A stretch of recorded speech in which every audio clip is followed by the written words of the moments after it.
Hey, what is going on, Guardians? TBL here, and as we get closer and closer to the release of Destiny 2's first DLC pack, the Curse of Osiris, we're coming to learn more and more about some of the things we'll be doing in Destiny 2 DLC Pack 1. Now, over the past week or so, Bungie has invited a lot of content creators out to their headquarters to come play Curse of Osiris, and we're starting to get information coming out from that event, including video looks at some of the first story missions for the Curse of Osiris, talk about some brand new exotics, and even a bit of information about how strikes and story missions are going to play out in DLC Pack 1. So let's go ahead and just dive on into what we've got today.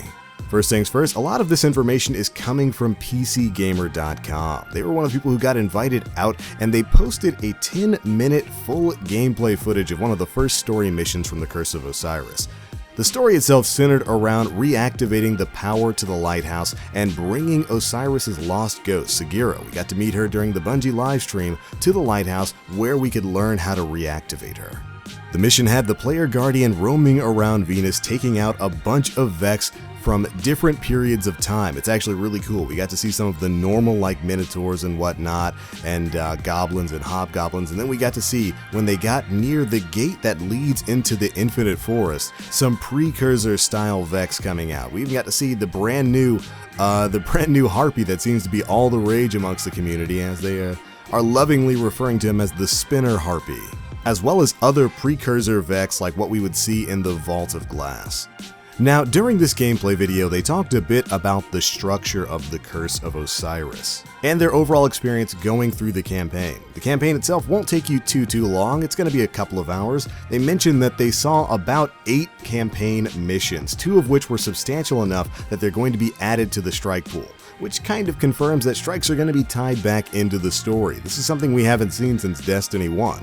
If you remember old school strikes like the Sunless Cell, the Shield Brothers, Sepix Prime, all of those were tied into this story, and you needed to complete them before you could move on with campaign missions. And that's something that was kind of missing from D2. All of the strikes in D2 are kind of separated from the story. You don't have to complete any of them, and I felt like that was kind of a bit of a missed opportunity. That's a good way to kind of pepper in a little bit of variety in between just running story mission after story mission after story mission. But they did mention that the campaign itself for Curse of Osiris isn't gonna take you too long, that if you're dedicated, you'll probably be able to get through most of the initial campaign in a single sitting. Which I guess in comparison to previous Destiny DLCs and expansions isn't really too different. You could do the same thing with Taken King and Rise of Iron. Now after that, we got to hear a bit more about the Infinite Forest and some of the randomization we'll be running up against in there.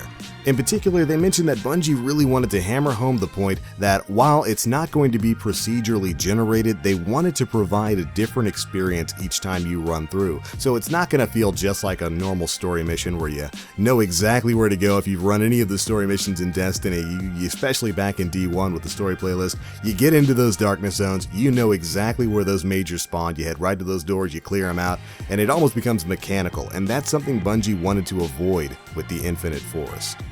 And while, of course, they couldn't talk too much about the Infinite Forest, they did mention that with it being a Vex reality simulator, it's going to draw from all of the corners of Destiny, from all of the antagonists. And so it should provide a pretty unique experience from some of the things we've already experienced in Destiny before. And we'll also be revisiting old locations, so the entirety of the story will not be taking place on Mercury. We're going to be going all around, including back to the Pyramidion on Io, which in particular has me excited. That's like my favorite strike in Destiny 2 right now, so it's such a cool location. It's good that we're going to be seeing some story missions taking us back there. Moving on, while they couldn't give us too many details, we did get some information about some of the new weapons that are going to be available in Curse of Osiris. Of course, Brother Vance is going to be the new public vendor in Mercury back at the new lighthouse, and of course, he's going to have some brand new weapons and armor for you to get your hands on. Here's what PC Gamer had to say. From the Vanguard, they received a new 450 RPM auto rifle with the Kill Clip perk on it. That might be nasty enough to replace their Uriel's gift, especially in PvE.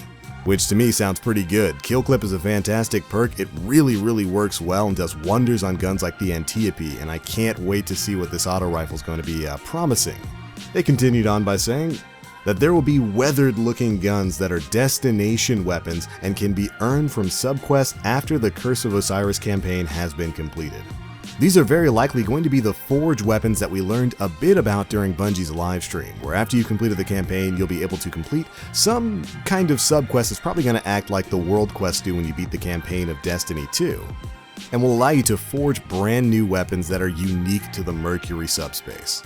Finally, they did manage to get their hands on one exotic during their playthrough at Bungie that they were allowed to talk about for just a bit. Here's what they had to say.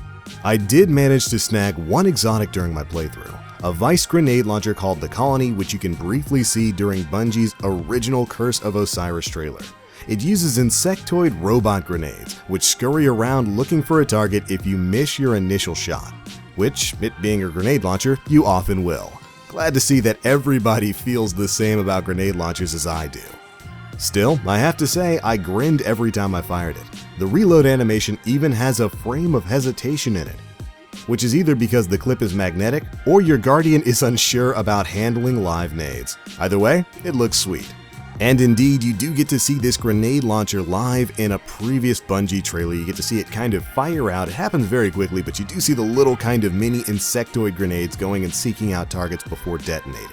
It does look pretty cool, and I can't wait to see how exactly this thing's going to work in PvP. I want to see exactly how far the little mini insectoid grenades are willing to travel just in case you don't hit your target. But overall, there we go, Guardians. That's pretty much everything we learned from this PC Gamer article about the Curse of Osiris. And you know, it's given us a decent sneak peek at some of the things we'll hopefully be learning a lot more about in the coming weeks leading up to the release of the Curse of Osiris DLC. In particular, I'm really interested in learning what other brand new exotics we're going to be having come forward, as well as what old exotics are going to be bringing back. We already know the Jade Rabbit and the Telesto are very likely making their return. Here's hoping for the last word in Hawkmoon. Hey, a guy can dream, right? But alright, that's it for this one, Guardians. Be sure to let us know what you all think down in the comment section below. And if you enjoyed this video, feel free to drop a like and make sure you subscribe to stay up to date with all of the latest Destiny 2 information. But I'm out for now. As always, I am the Black Link. You Guardians, stay frosty.